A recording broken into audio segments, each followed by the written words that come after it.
사도행전 7장 51절에서 60절 말씀. 우리 계속해서 우리 사도행전 15번째 강의 시간인데요. 오늘은 스데반의 설교 세 번째 시간입니다. 우리 한 절씩 같이 읽고 마지막 절 함께 읽습니다. 한 절씩 교독하고 마지막 절 같이 읽습니다. 목이 곧고 마음과 귀에 할례를 받지 못한 사람들아, 너희도 너희 조상과 같이 항상 성령을 거스르는도다.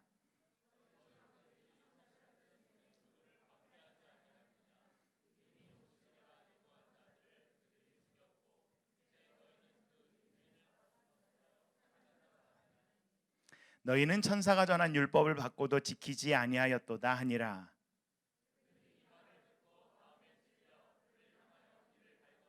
스데반이 성령 충만하여 하늘을 우러러 주목하여 하나님의 영광과 및 예수께서 하나님 우편에 서신 것을 보고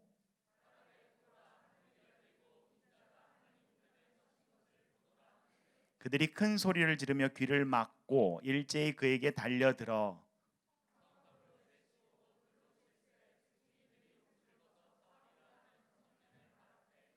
그들이 돌로 스데반을 치니 스데반이 부르짖어 이르되 주 예수여 내 영혼을 받으시옵소서 하고 무릎을 꿇고 크게 불러 이르되 주여 이 죄를 그들에게 돌리지 마옵소서 이 말을 하고 자니라. 아멘. 지난 2주간 우리는 스데반의 설교를 통해서 유대인들이 얼마나 하나님의 은혜와 그리고 그들에게 주신 율법의 의미와 성전의 의미를 놓치었는가를 나누었습니다. 아브라함은 그들의 본토와 친척, 고착된 삶을 떠나서 떠남을 선택함으로 말미암아 그가 하나님의 약속을 붙잡고 가는 삶을 선택했어요. 약속 말고는 아무것도 없었다 그랬습니다. 모세는 어땠어요? 바로의 왕궁의 영광을 내려놓고 버림을 택함으로 하나님을 따라서 그의 삶을 살아가게 됩니다. 하나님의 구원을 위하여 예수 그리스도도 버림을 택하시고 십자가를 지셨기에 저와 여러분이 구원이 무엇인지 하나님이 누구신지를 알고 사는, 그리고 우리의 인생이 얼마나 하나님께 중요한지를 알고 사는 사람들이 되었죠. 근데 이 유대교는요, 하나님의 약속을 받고 그 말씀들을 가져서 하나님의 백성이라는 이 선민에 대한 것은 갖고 있고 하나님이 주신 이 말씀을 잘 보존해서 preserve하는 것까지는 좋았지만 이 말씀이 유대인과 이방인을 차별하고 구별함으로 하나님의 은혜와 구원의 역사가 흘러가는 것을 가로막았어요. 그 이유 중에 하나는 그들이 로마의 속국이었지만 이 유대 종교 지도자들은 자신들의 기득권을 내려놓고 싶지 않았던 겁니다. 거짓 증인을 세웁니다. 본질을 떠난 모습을 보입니다. 근데 사람이나 우리 사람의 조직들도요, 정말 처음에 시작해서 아무것도 없을 때는 겸손한 모습이지만 그들이 어떤 뭔가의 힘을 갖고 그리고 뭔가 이제 갑이 되거나 뭔가를 갖게 되면요, 갑질을 하게 되지요. 약속을 중요하게 생각하지 않고요, 기득권을 갖게 되면 태도가 돌변합니다. 명분을 따지고 말을 바꿉니다. 여러분, 교회도 마찬가지였습니다. 교회사를 통해서 크리스천들이요, 자랑스러운 믿음의 선배의 모습을 보여주기도 했지만 기독교가 지배했던 인류 사회에서 엄청난 그런 시간들 동안 교회들이 기득권을 가졌을 때 참된 신앙에서 등을 돌렸던 것은 우린 역사를 통해서 우리 너무 잘 알고 있습니다. 바로 그 교회를 향하여, 그 하나님의 사람들을 향하여, 하나님을 모르는 것이 아니라 하나님을 안다는 사람들을 향하여 스데반이 이 설교를 던진 거예요. 베드로의 설교보다 얼마나 더 구약을 관통하는 설교였습니까?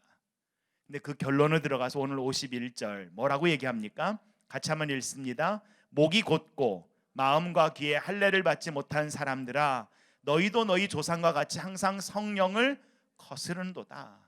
이들이 지금 거짓 증인을 세워서 자신들의 기득권을 놓치지 않으려고 하니까, 몸부림치니까 외칩니다. 목이 곧고, 유대인을 갖다가 비유하는 것 중에 하나가 오지병이라는 것이 있어요. 오지병이 호로병 같은 건데요, 여러분 이제 어릴 때 우리 초등학교 때 늑대와 학이 같이 이렇게 밥 먹으러 가는 얘기 여러분 아시잖아요, 그죠?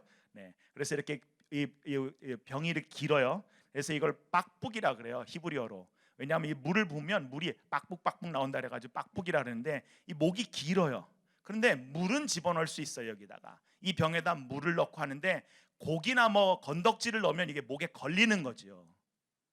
하나님께서 우리한테 우리가 물을 젖을 먹는 것까지는 괜찮은데 이제는 신앙의 성장이 일어나서 뭔가 우리의 몸에 성인이 되어서 먹어야 되는 음식을 씹어서 소화를 시켜야 되는데 목이 빳빳하고 고드니까 이거를 갖다가 계속 갈아서 이유식으로 만들어 달라 그래요. 그러면 성인의 건강을 유지할 수 있어요, 없어요? 없습니다. 이렇게 목이 고다졌다라는 거예요. 자신이 죽어가는지도 모르고 목이 고다졌으니까 하나님께서 이럴 때 살리는 방법이 있습니다. 뭐예요? 목을 부러뜨려요. 왜? 그래야 목이 딱딱해서 넘어가지 않는, 목이 부드러워야 넘어가는데 끝까지 목이 꺾이지 않으니까, 목이 계속 고드니까 목을 꺾어서라도 그 중심에, 그 삶에 양식을 집어넣어주는 그런 사건이 아수르에 의해서, 바벨론에 의해서 성전이 무너지고 나라를 빼앗겼던 사건을 우리 구약에서 보잖아요. 두 번째는 이 할례는 몸에다 할례하는 것이 중요한 게 아니라 신명기도 보시면 이 모세가 반복해서 어디다 할례를 하라 그래요? 마음에다가 할례를 하라 그래요. 마음에다 할례를 하라 그래요. 지난주 월요일부터 우리가 성전에 올라가는 시편을 이야기하는데 120편에 보시면 우리가 살고 있는 데가 메색과 게달의 동네라고요. 메색은 뭐라고 그랬어요? 메색은 그 자체가 부를 추구하고 이 바닷가 항구 도시이기 때문에 굉장히 부가 그들의 인생에서 중점이 되는 거고, 게달은요 이스마엘의 둘째 아들 이름이잖아요. 그래서 사막의 전사와 같이 육체를 갖다가 이 몸에 대한 건강을 추구하는, 그래서 이 부와 건강을 추구하는 이들 사이에 있다 보니까 이 시편 기자는 평화를 사랑하는데 이들에게 포인트는 뭐냐면 내가 형통하면 평안해지겠지라는 거예요. 도식이. 여러분, 형통하면 편안해지기는 하지만 평안해지지는 않아요. 문제가 다릅니다. 근데 성경은 평안하면 형통하다라고 얘기해요. 그런데 우리의 중점이 만약에 형통이 돼가지고 육체적인 그리고 물질적인 축복을 위해서, 부를 위해서 향해 갈 때는 평안한 게 중요하지 않다 보니까 형통을 위해서 달려갔는데 결국에는 우리의 건강을 잃고 내가 가진 부를 잃고 관계를 잃고 갈등하게 되더라는 것입니다. 우리는 코로나 중에 하나님을 만나기를 간절히 소원합니다. 누가 이 대형 교회와 이 수많은 교회들이 예배를 그치게 하고 할 수 있습니까? 아모스서 9장을 읽어보시면 하나님께서 이스라엘 백성을 향해서 너희 드리는 예배가 정말 나를 힘들게 한다라는 장면이 나옵니다. 이 코로나 중에 우리를 향한, 이 시대의 교회를 향한, 이 교회가 정말 우리가 기득권을 갖고 하나님의 참된 신앙에서 떠나 있지는 않은가, 소외받은 사람을 향한 하나님의 말씀을 증거하는데 우리가 걸림돌이 되고 막고 있지는 않은가, 다시 한번 돌아보면서 우리의 마음이, 우리의 귀가 그들의 소리를 들을 수 있는 경청의 자리로 나아가는 저와 여러분 되기를 간절히 소원합니다. 스데반이 얘기합니다. 목이 곧고 마음과 귀에 할례를 받지 못한 사람들아, 너희의 태도가 지금은 가장 하나님을 향한 의라고 생각할지 모르지만 성령을 거스르고 있다는 거예요. 너희 조상과 같이 성령을 거스르고 있다는 겁니다. 52절 같이 읽을까요? 너희 조상들이 선지자들 중에 누구를 박해하지 아니하였느냐? 의인이 오시리라 예고한 자들을 그들이 죽였고 이제 너희는 그 의인을 잡아준 자로 살인한 자가 되나니.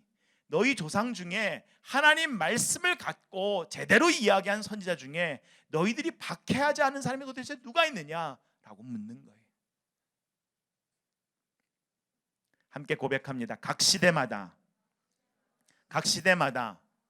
성령의 사람들이 있었습니다. 아멘. 코로나 시대에는 저와 여러분이 성령의 사람인 줄 믿습니다. 옆에 분 얼굴을 보고 거리는 있지만 그래도 축복합시다. 당신이 성령의 사람입니다. 축복할까요? 네. 복음서의 말씀을 보면 예수님께서 이런 비유를 이야기하세요. 유대인들의 마음이 어떤가를 이렇게 비유합니다. 마가복음 12장에 이런 이야기가 나와요. 예수님께서 비유로 한 사람이 포도원을 만들고 울타리를 친 다음에 농부들에게 이것을 세를 줬어요. 이거 맡긴 거예요. 맡긴 겁니다. 그리고 타국에 갔습니다. 때가 이르러서 농부들에게 2절 보시면 포도원 소출에 얼마를 보내라고 해서 종을 보냅니다. 왜? 세를 준 거니까. 이거 자기 거 아니니까 맡긴 거예요. 그런데 그들이 3절에 보시면 종을 잡아서 때립니다. 그리고 빈손으로 돌려보내요. 그래서 다시 종을 보냅니다. 그랬더니 이번엔 머리에 상처를 내고 그를 능욕해서 보내요. 또 종을 보내니까 이제는 더러 때리고 더러는 죽이기까지 합니다. 그래서 이 주인이 마지막에 어떻게 하냐면 내 아들을 보내면 주인이니까 이 아들을 보내면 이것을 존대할 것이다, 존중할 것이다 라고 해서 아들을 보냅니다. 7절 한번 같이 읽어볼까요? 7절 같이 읽습니다. 그 농부들이 서로 말하되 이는 상속자니 자 죽이자, 그러면 그 유산이 우리 것이 되리라 하고입니다. 우리 사람들이요 착각하는 게 이거예요. 아무도 우리 거라 그러지 않는데 우리 거가 될 것이다 라고 착각합니다. 우리는 어느 순간에 굉장히 지혜 있고 똑똑하다고 생각하지만 삶의 루틴과 경험 가운데 선택을 해가지고 결정을 해버리면 이걸 confirmation bias라 그러잖아요. 확증 편향인데요, 내가 뭐를 결정하면 그게 확실해요. 그게 진짜예요. 그게 하나님의 뜻인지 아닌지, 그리고 이것이 어떤 부분인지도 우리는 묻지 않고 이것이 하나님의 뜻이라고 주장하기 시작합니다. 그리고 그 아들을 죽여요. 그러자 물어요. 그래서 포도원 밖에 내던지는데 포도원 주인이 어떻게 할까? 이 주인이 어떻게 할까? 저와 여러분의 주신 이 몸, 시간, 삶은 하나님께서 우리에게 맡겨주신, 템포러리 맡겨주신 우리가 청지기인 줄 믿습니다. 포도원 주인이 이것을 끝내고 어떻게 하겠느냐라는 거예요. 죄악에 어두워지면 어떻게 돼요? 자기 의와 욕심의 눈이 어두워지면 하나님 마음은 중요하지 않아요. 내가 뭘 해야 되는가가 중요해요. 내가 뭘 해야 되는가가. 예수님도 이야기를 마태복음 23장에서 이렇게 하셨어요. 37절 한번 같이 읽어볼까요? 예루살렘아 예루살렘아 선지자들을 죽이고 내게 파송된 자들을 돌로 치는 자여, 암탉이 그 새끼를 날개 아래 모음같이 내가 내 자녀를 모으려 한 일이 몇 번이더냐. 그러나 너희가 원하지 아니하였도다. 하나님이 모으려고 했다고요. 여러분, 이 코로나를 통하여 저와 여러분의 삶에 아주 중요한 결단과 변화와 성장이 일어나기를 간절히 소원합니다.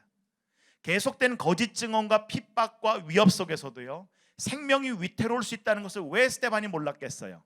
알았지만 성령에 충만하니까 할 말을 하고 가는 거예요.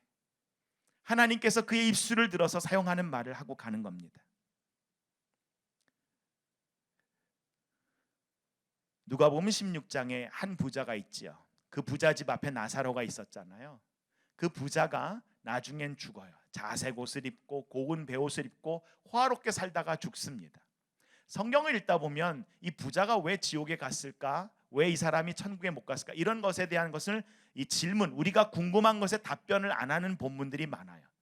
그래서 우리 성경을 읽다가 우리가 궁금한 게 아니라 중요한 거는 성경이 뭘 말하고자 하는가를 우리가 들어야 되는 것이 중요한데, 이 부자가요, 나사로는 천국 가고 부자는 지옥 갔을 때 그 나사로가 베드로 옆에 있는 걸 보고 이런 부탁을 합니다. 저 나사로를 다시 살려서 우리 집에 가서 내 형제들에게 정말 이 영생이라는 게, 영원이라는 게 있다는 것을 알려주세요.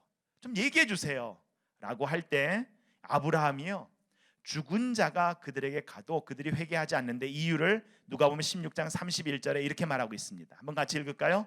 이르되 모세와 선지자들에게 듣지 아니하면 비록 죽은 자 가운데서 살아나는 자가 있을지라도 권함을 받지 아니하리라 하였다 하시니라. 네.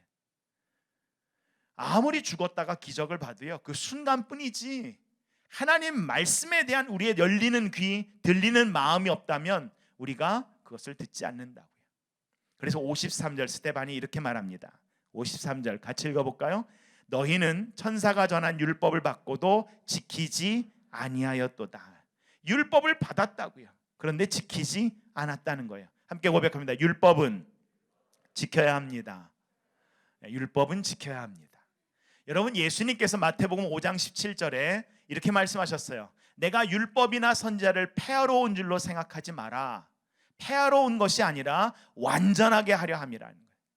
저희가 지금 사도행전 강해를 우리 7월 말이 되면 이제 20번까지 끝냅니다. 계속해서 진행하려 그러다가 이 그 빌립과 이제 이방인 선교가 시작되는 거기에 한 텀을 갖고 우리 8월 9월에는 다시 한번 본질로 돌아가기 위하여 10계명을 우리가 같이 나눌 거예요. 구약의 10계명과 신약의 산성수훈을 연결해서 성경이 말하고 있는 가장 기본적인 본질이 무엇일까를 함께 나누는데, 그때는 코로나 중에 있지만 여러분 결단하시고 한 주 한 주 하나님께서 우리에게 주신 이 율법의 본질이 무엇일까를 같이 붙잡으면 좋겠습니다. 율법을 주시고 하나님께서 신명기 10장 13절에 이렇게 말씀하셔요. 내가 너에게 이 율법 주는 거, 이 규례 주는 거 누구의 행복을 위하여? 여러분의 행복을 위하여, 우리의 행복을 위하여. 우리의 행복을 위해서 주셨다고요. 여러분, 율법은 법이 아닙니다. 율법은 저와 여러분의 삶을 살아가는데 그 삶을 살아가는 방식을 어떻게 선택해야 되는가를 다시 한번 돌아보게끔 하는 거예요. 그래서 이 토라라는 이 히브리어 율법은요, 원래 야라라는 말에서 왔다 그랬죠. 야라가 활을 쏟아요. 활을 쏴서 저 관역에 날려서 맞히는데, 여러분, 내가 활과 화살만 있으면 아무나 관역에 맞출 수 있습니까? 아니, 그렇지 않아요. 열심히 연습해서요, 팔에 근육도 있어야 돼요. 그리고 거리가 어떤지, 그리고 지금 바람은 어떻게 부는지, 심지어는 그게 다 결정됐어도 저와 여러분의 호흡까지도 체크해야 돼요. 그래도 놓쳐요. 관역을 향해서 화살이 날아가는데 못 미치거나 벗어나는 것을 하타트, 그리고 하마르티아라 해서 벗어났다, 그걸 죄라 그래요. 여러분, 죄는 저와 여러분의 삶에서 정말 하나님이 주시는 그 삶의 골이 있는데 정말 그거를 붙잡아야 우리의 삶의 풍성함과 복을 누리는 것인데 거기서 길이 벗어난 거예요. 그러면 다시 돌이키면 돼요. 하나님은 저와 여러분이 그래서 회개라는 말은 울고불고하고 잘못했다는 게 아니라 그랬잖아요. 그건 후회지요. 회개는 우리의 삶의 자리에서 삶의 방향을 하나님께로 턴해서 돌리는 것, 그 회개를 이루는 저와 여러분 되기를 간절히 소원합니다. 율법을 우리가 지키는데, 그래서 마지막 우리가 10계명 끝나고 마지막 계명을 해요. 11계명. 그게 뭐예요? 서로 사랑하라. 이 율법이 뭐냐면, 율법의 1.1핵을 다 이루는 게 뭐냐면 율법의 완성이 바로 사랑이라고 예수님은 저와 여러분에게 가르쳐 주셨어요. 시편 119편 5절에서 6절 보시면 내 길을 굳게 정하사 주의 율례를 지키게 하소서. 그래서 내가 주의 계명에 주의할 때는 부끄럽지 아니하리이다. 여러분, 저와 여러분이 자세를 낮추고 겸손할 때 부끄러움 당했나요? 아니에요. 여러분, 우리가 부끄러움을 당할 때는 언제예요? 우리가 괜찮다고 생각하고, 나는 괜찮다고 생각하고 교만할 때. 그래서 제가 노트에 그날 이렇게 적었어요. 교만하니까 내 부끄러움을 감출 수가 없네. 그렇잖아요. 이 스데반의 이야기를 듣고 마음에 찔렸어요. 54절 이렇게 말합니다. 같이 읽을까요? 그들이 이 말을 듣고 마음에 찔려 그를 향하여 이를 갈거늘. 여러분, 마음에 찔려라는 말이 사도행전에 2번 나오는데 사도행전 2장 37절도 한번 읽어볼게요. 여기서 베드로의 설교를 듣고 사람들이 이렇게 말해요. 그들이 이 말을 듣고 마음에 찔려 베드로와 다른 사도들에게 물어 이르되 형제들아 우리가 어찌할꼬 하거늘. What shall we do? 우리가 뭘 어떻게 해야 될까? 정말 내 마음이 지금 찔렸는데 이 찔린 마음, 지금 이렇게 심령 골수를 쪼개는 이 말씀이 내 속에 들어왔는데 내가 뭘 해야 될까? 이 기회를 놓치면 난 계속 이 삶의 패턴 가운데 머물러 있을 텐데 뭘 해야 여기서 내가 벗어날 수 있을까? 뭘 해야 내가 여기서 성장할 수 있을까? 뭘 해야 내가 나를 이렇게 계속해서 갈급하게 만드는 이것을 내가 이제 내려놓고 살아갈 수 있을까? 라고 물었다고요. 저와 여러분이 그 하나님께 묻는 그 기도의 자리를 놓치지 않을 수 있기를 간절히 바랍니다. 그런데 오늘 54절에는 뭐라고 돼 있어요? 그들이 마음에 찔리니까 두 번째 반응은 뭐예요? 이를 갈더라. 이를 갈더라. 내가 저거를 왜? 스데반만 없애버리면 나를 향한 그 지적질이 없어질 거라고 생각해요. 그런가요? 아니요. 그를 제거하는 순간에 나를 향한 이 지적질은 사라지는 게 아니에요. 진리에서 떠났다면, 내가 가는 이 그 길에서 지금 벗어났다면 계속해서 이것은 아무리 작은 그 각도라 하더라도 계속 더 벗어나게 되지 돌이키기 전까지는요 해결되지 않는다라는 거예요. 그래서 에스겔서 36장에 이렇게 말하고 있습니다. 이 말씀 오늘 붙잡고 함께 기도했으면 좋겠어요.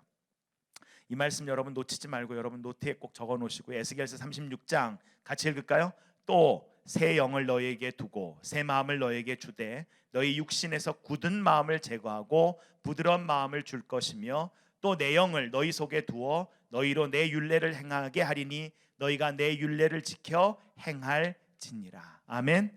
하나님께서 우리에게 새 영, 성령을 부어주셔서 우리의 굳은 마음을 제거하고, 정말 가시밭 같고 걱정 많잖아요, 그죠? 상처 많이 입어서 돌짝밭 같고 나른 사람들이 많이 밟아서 길가 같은 그 마음, 근데 그 마음을 하나님께서 성령의 단비를 부으시면 마음이 부드러워져요. 거기에 말씀이 씨앗이 심겨지고 그 말씀을 놓치지 않고 저와 여러분이 다시 한번 주님 안에서 마음의 평강과 하나님과의 성장을 이룰 수 있기를 간절히 소원합니다.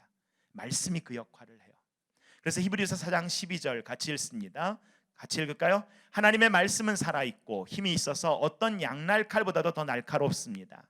그래서 사람 속을 꿰뚫어 혼과 영을 갈라내고 관절과 골수를 갈라놓기까지 하며 마음에 품은 생각과 의도를 밝혀냅니다. 이게 말씀이에요. 이 말씀의 씨앗입니다. 제가 조금 전에 이 농부에 대한 비유를 얘기했으니까 조금만 걸 더 설명하고 들어갈게요. 여러분, 농부가 씨앗을 뿌려요. 여러분, 농부가 씨앗을 뿌리기 위해서 씨앗을 뿌리는 그 모종이죠. 그 씨앗들 얼마나 귀한지 몰라요. 근데 그 씨앗을 겨울 내내 그들이 그냥 죽을 끓여 먹으면서 옛날에 이것을 보존했잖아요. 왜? 이것을 먹어버리면, 한 끼를 먹어버리면 따뜻한 밥을 하루나 이틀은 먹을 수 있지만 어떻게 돼요? 농사 못 지으니까 정말 다른 것으로 대체해서라도 겨울을 나는 거예요. 겨울을 나는 거예요. 이걸 갖고. 그리고 땅에 심어요. 땅에 심을 때 이 농부가 이 씨앗을, 이 귀한 씨앗을 가시밭에 뿌리고 길가에 뿌리고 돌짝밭에 뿌렸을까요? 생각해 보세요. 성경이 그랬다잖아요, 목사님. 생각해 보세요. 아니에요. 여러분, 속은 거라고요. 내 마음이 가시밭이라고 속고 있는 거라고요. 내 마음이 길가라고 속고 있는 거라고요. 내 마음이 돌짝밭이 됐다고 속고 있는 거라고요. 하나님의 말씀이 저와 여러분을 관통하면, 그 말씀이 우리 가운데 지어졌으면, 하나님 말씀을 이렇게 주시는 이유는 뭐냐면 우리 마음 충분히 열매 맺을 수 있는 옥토라고 알려주신 줄 믿습니다. 그 마음의 할례를 위해서 기도하시고, 내 마음이 성령의 단비가 부어졌는데 끊임없이 나의 삶의 조건들이 여전히 나의 마음을 속이고 이것을 갖다 갈라놓고 있다면 주님 나를 긍휼히 여기셔서 내 마음 이 생명의 근원을 회복할 수 있도록 역사하여 주시옵소서. 그래서 로마서 13장 8절 이렇게 말하고 있습니다. 율법의 완성이 무엇인가? 같이 읽을까요? 피차 사랑의 빛 외에는 아무에게든지 아무 빛도 지지 말라. 남을 사랑하는 자는 율법을 다 이루었느니라. 아멘. 아멘. 율법은 어디서 이루어진다고요? 사랑에서 이루어진다. 사랑에서 이루어진다고요. 그때 스데반이 성령 충만하여 55절 하늘을 우러러 주목하여 하나님의 영광과 및 예수께서 하나님 우편에 서신 것을 보고입니다. 여기서 하늘을 우러러 주목합니다. 하늘을 우러러 주목한다, 이 말은요, 그 고대어에는 특징이 있어요. 특히 헬라어는, 그리스어는요, 분사 형태가 되면 계속해서 한 번 본 게 아니라 계속해서 그것이 진행형이 되는 것을 말해요. 그래서 여기서 하늘을 주목한다라는 것은 계속해서 그것을 보고 있는 거예요. 사람들의 반응은 어때요? 분기탱천해요 지금, 그죠? 내 말 전혀 안 듣고 있는 거 알 수 있어요. 가끔 여러분도 그런 반응인 거 제가 잘 알고 있어요. 근데 그때 하늘을 주목하는 가운데 하늘이 열리는 거예요. 재미있는 거는 이거 헬라어 원문으로 보시면 하늘을 처음에 주목할 땐 우라노스라는 단수로 나와요. 근데 두 번째는요, 이게 복수로가 돼요. 하늘을 주목하는 가운데 하늘이 열리니까 이게 내가 보는 하늘이 아니라 다른 하늘이 보이는 거예요. 그리고 인자가 하나님 우편에 서신 것을 봅니다. 이게 뭐예요? 그의 영적인 눈이 떠지는 순간이. 저와 여러분의 삶을 살아가다가 하나님 우리 가운데 없는 것 같은데 정말 하나님 살아계십니까? 라고 물을 때 그 하나님, 저와 여러분의 가장 가까이 계신 그 하나님 놓치지 않을 수 있기를 간절히 소원합니다. 구약에서 여호와여 일어나소서라는 의미는 어떤 의미냐면 일어나서 나 좀 도와주세요 라고 쓰였어요. 시편 3편 7절에 여호와여 일어나소서 나의 하나님이여 나를 구원하소서. 하나님 일어나소서라는 날 좀 도와주세요 라고 할 때 이거 표현 씁니다. 시편 44편에 주여 깨소서 어찌하여 주무십니까? 일어나셔서 우리를 버리지 마소서 이렇게 써요. 근데 제가 예전에 한번 이게 플리모스에서 동부 끝에서 서부 끝까지를 간 적이 있거든요. 거기서부터 이제 보스턴에 이제 매사추세츠 출발해서 쭉 90번 타고 가다가 지나가는 길에 뉴턴이라는 도시에서 잠깐 이제 물을 사려고 이제 가스스테이션에서 내렸는데 거기에 특이한 교회가 있어요. 사진을 찍어 놓은 게 있어요. 한번 볼까요? 이게 거기 뉴턴에 있는 First Baptist Church인데요. 네, 사진 한 장 보여주겠어요? 네, 오케이. 교회인데요. 교회 입구에 있는 현판이에요. 교회 이름은 요 글보다 밑에 있고요. 요걸 좀 더 확대해서 좀 보여주셔요. 뭐라고 되냐면 이렇게 써 있어요. 다 붙여놔 버렸어요. 여러분 어떻게 읽혀지세요? God is now here. Amen. 아멘. 네. 아니면 God is nowhere. 네. 여러분이 생각하는 대로 읽혀져요. 같은 문장이지만 우리의 마음에 따라 해석이 된다라는 거예요. 같은 상황이지만 우리의 심령에 따라 보이기 시작한다라는 거예요. 여러분 재밌는 게 영국에서요 버스에다가 이걸 붙이고 다닌 적이 있어요. 그 다음 사진 한번 볼까요? 네, 뭐라고 돼 있어요? There's probably no God 이렇게 돼 있어요. 하나님이 없을 것 같아요. 그래서 그 밑에 문장이 뭐냐면 Now stop worrying. 걱정하지 말고요 and enjoy your life. 여러분 당신의 인생을 즐기세요. 근데 제가 이 문장을 봤을 때 거기에는 probably no God이라고 되어 있는데 재밌는 것은 이 사진에서 버스에 뭐가 붙어 있어요? 저는 God밖에 안 보이더라고요. 하나님밖에 안 보이더라고요. 이 사람들이 어떤 문장을 통해 사람들에게 이야기하고 싶었는지 모르겠지만 제 눈에 들어온 것은 누구예요? God is there. God is here. 네. 여러분 우리의 삶에서요 우리가 하나님을 둘러싸고 있는 하나님의 역사를 둘러싸고 있는 여러 가지를 보다 보면 There is probably no God. 하나님 없는 것 같아. 그런가?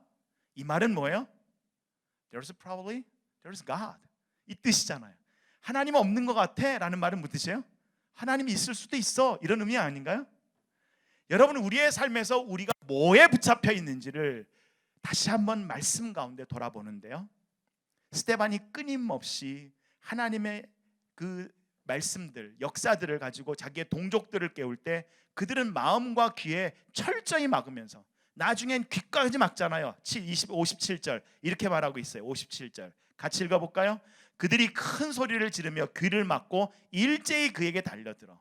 아니 귀가 할례를 못 받았다는데 거기다 귀까지 더 막아요. 네, 더 막아요. 네. 여러분 코로나로 인해서 우리의 마음이 복잡해요. 여러 가지로 마음이 복잡합니다.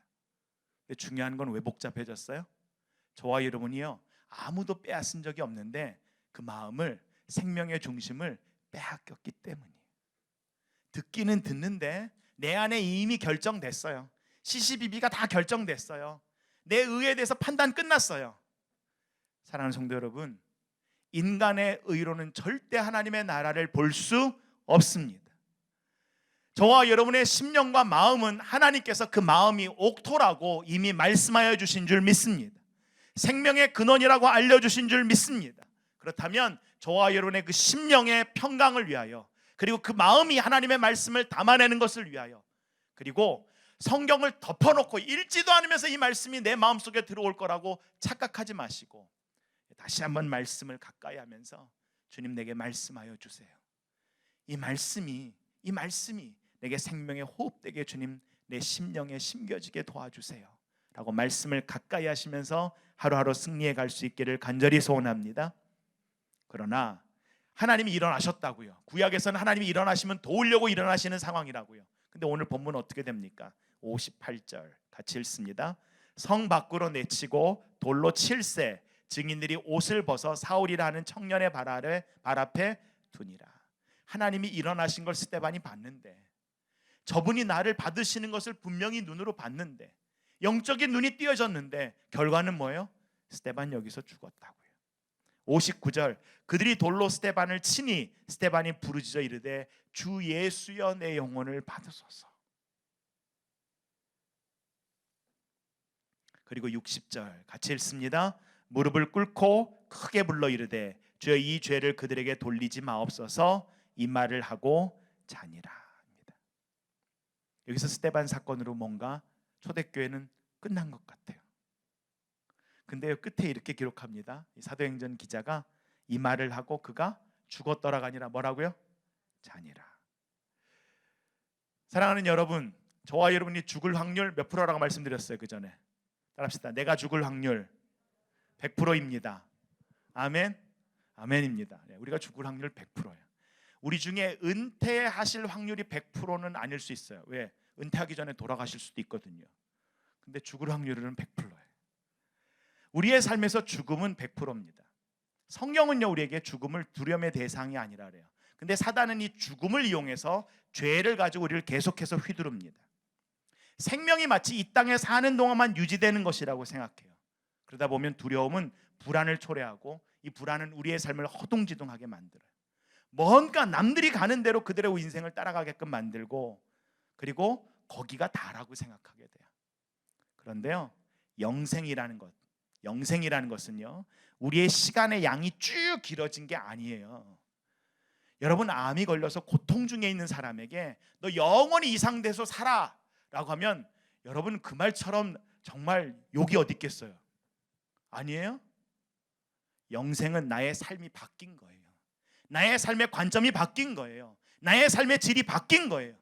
삶의 물질적 시간의 양만이 늘어난 게 아니라 저와 여러분의 삶이 예수 안에서 변화된 삶, 부활의 삶, 약해서 죽을 수밖에 없는 것이 강한 몸으로, 썩을 것이 영원한 것으로, 비천한 것이 귀한 것으로 바뀌는 것이 영생인 줄 믿습니다. 그래서 우리는 이 부활을 믿고 가는 겁니다. 저와 여러분이 부활을 놓치지 않기 위해서 가는 거예요. 저와 여러분이 단순히 교회를 다니고 신앙에서 그친다면, 부활 신앙이 아니고 우리가 갖고 있는 것이 단순히 종교적인 거라면 저와 여러분은 가장 귀한 것들을 다 놓치고 제일 소중한 것을 못 붙잡는 거가 되는 거예요. 저와 여러분의 삶의 이 부활, 그래서 사도 바울이 끝까지 이 부활을 놓치지 않기 위해서 몸부림치는데요, 이 사도 바울이 어디에 등장합니까? 오늘 본문 뒤에 보시면 6장 1절에 이 스데반이 죽는 현장에 누가 나타나요? 사울은 그가 죽임을 당함을 마땅히 여기더라. 사울이 이 스데반을 돌로 쳐 죽이는데 메인 역할을 하더라는 거예요. 그런데 여러분, 지난번 우리 스데반에 대한 이야기를 하고 설교를 하면서 사울의 서신 중에 가장 많이 나오는 단어 중에 하나가 뭐라고요? 스테파노스, 면류관. 사울은 스데반이란 이름을 잊은 적이 없어요. 한 번도 잊은 적이 없어요. 스데반은 죽음으로 끝난 것 같아요. 근데 성경은 그가 잔이라. 그리고 연결이 돼요. 그 현장에 있던 또 다른 사람에게 이 contaminated faith, 이 전염성 있는 믿음이 전달이 돼가지고 다시 이 사울이 바울이 되고, 그 다음에 또 계속해서 사도행전을 써나가는 과정. 그리고 이 과정에 여기가 조사오니 하고 있던 교회는 다시 디아스포라들이 자신들의 고향으로 돌아가면서 이 선교가 확장이 일어나기 시작합니다. 저와 여러분의 주어진 인생이 몇 년인지 모르겠어요. 창세기 5장에 아담의 족보를 읽다 보면 제일 족보 중에 연수가 짧은 사람이 하나 나와요. 다 900년 이상 사는데 딱 한 명만 365년 살다 가요. 그 이름이 에녹이에요. 근데 다 900년 이상 살다가 죽었는데 에녹만 하나님과 함께 동행하다가 하나님께 들려졌더라. 이렇게 돼 있어요. 우리의 시간이 길든 짧든 중요한 게 뭐예요? 저에게 주어진 오늘을 하나님과 함께 동행함을 놓치지 않는 우리가 되기를 간절히 소원합니다.